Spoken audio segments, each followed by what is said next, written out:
Ano nga ba ang Pax Silica? Magandang hapon po muli. Ito si Maluti Kia sa Malti.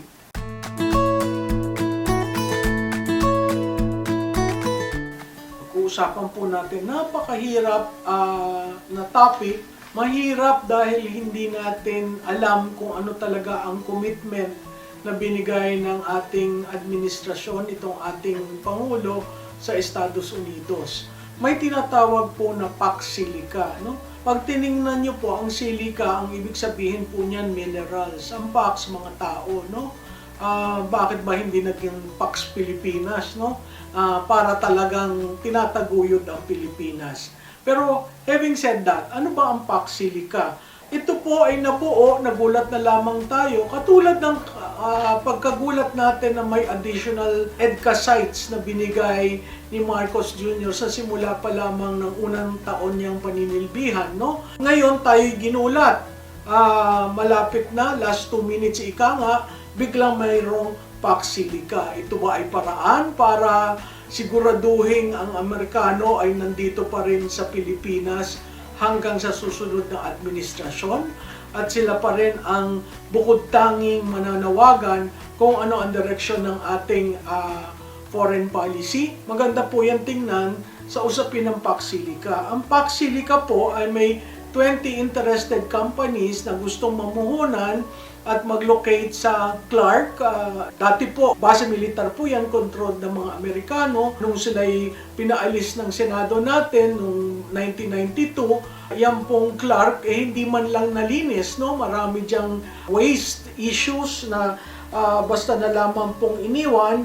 At nung merong mga senador at iba't ibang mga civil society groups na naglabi sa Washington, DC, sa Capitol, para linisin nyo naman ang mga iniwan yung dumi sa Pilipinas, no? Lalo na yung chemical waste at saka yung related sa ordinance o yung paggagawa ng mga gamit na pangmilitar.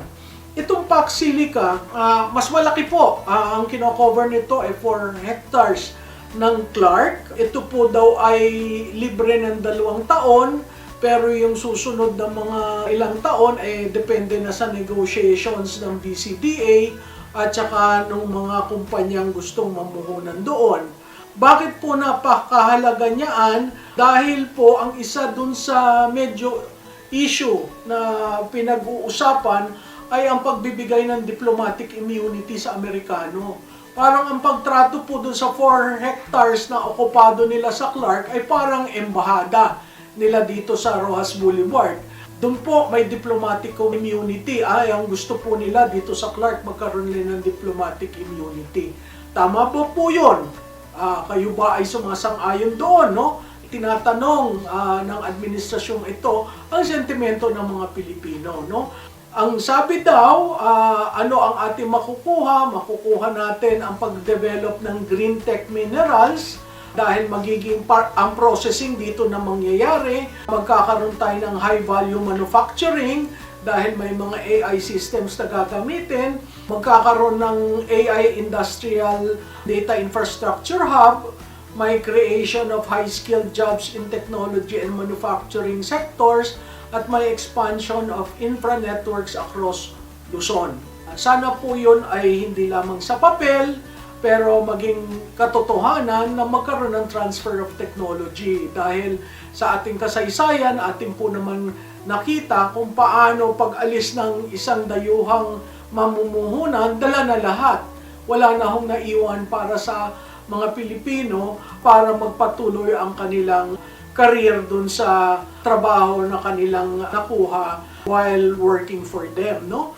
Napaka-importante pong tingnan natin ito na sana yung usapin ay hindi connected sa militarization ng Pilipinas. Kasi po, ang sinasabi, AI technology, makikita naman po natin na yung hindi pa naman tapos na laban sa Middle East, parang inuubos na lahat ho ng supply ng kanilang military armaments. Dahil nga daw gagawa na ng bago, the new frontier of military technology using AI. Mahirap naman pong dito sa ating gagawin ang military equipment na gagamitin ng Estados Unidos sa susunod nilang bersyon ng gera sa mundo. Bilang Pilipino, dapat po may say tayo dyan, may paki tayo, dahil ito po ay bayan natin. Hindi po tayo 51st state ng Amerika, no?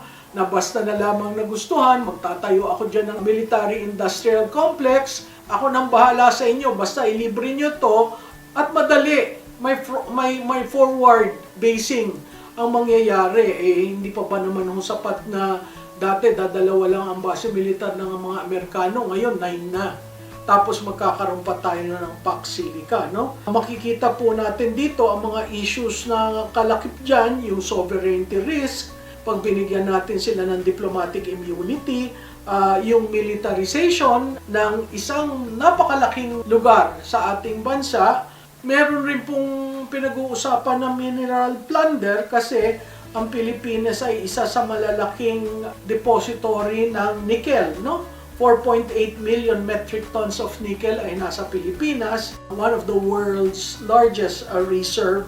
Gayon rin po ang cobalt at copper. Okay lang sana po ito, yung development ng Luzon, no? At yung vast land ng Clark. Pero kung gagawin nating military complex, ginagawa nga natin ang Clark na tourism, meron po dyan malaking airport, magkakaroon po dyan ng isang MICE, yung convention center, no? Talagang pinopromote natin, tapos biglang kabig, magiging Pax Silica. Sana po dun sa Pax Silica, i-brief naman ng gobyerno, ng DFA, ng liderato, kung ano yan. Yan ba ay maganda sa Pilipinas? Pwede bang tanungin ang mga Pilipino?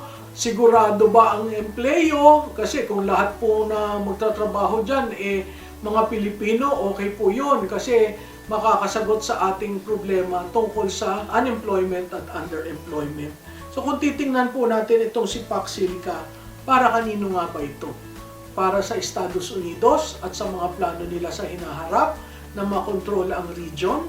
O para sa Pilipinas na gusto lamang po natin, kaibigan tayo ng lahat, hindi tayo kalaban ng ninuman at para sa interes ng Pilipinas? So, ito po si Maluti Kia. Like, follow, and share. Salamat po muli.